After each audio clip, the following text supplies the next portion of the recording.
Sabato passa anche da Bassano del Grappa la celebrazione per il centenario del Milite Ignoto.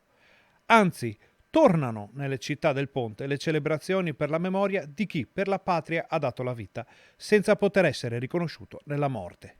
Bassano ha infatti ospitato per una settimana nella Casa del Soldato, in quella che era la caserma Cimberle Ferrari, le prime 4 salme ignote raccolte fra Rovereto, Pasubio, Altopiano e Grappa, tributando loro grandi onori.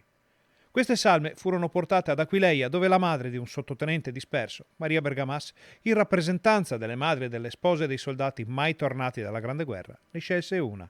Su tutti i feretri, la figlia della bassanese Ines Menegazzo Predebon depose 11 crisantemi di Bassano. La bara scelta per rappresentare il Milite Ignoto attraversò quindi l'Italia, per essere tumulata il 4 novembre del 21 nell'altare della patria, in un sarcofago scavato in un unico blocco di roccia del Monte Grappa.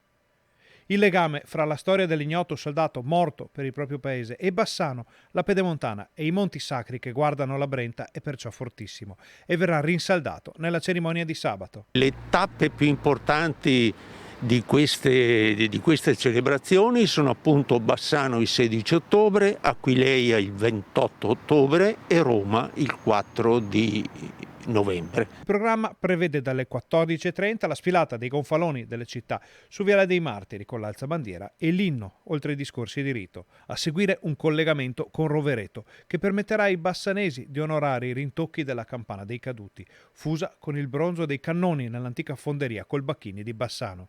Poi la celebrazione si sposterà davanti all'ex caserma Cimberle Ferrari, dove verrà scoperta una targa a ricordo dell'evento.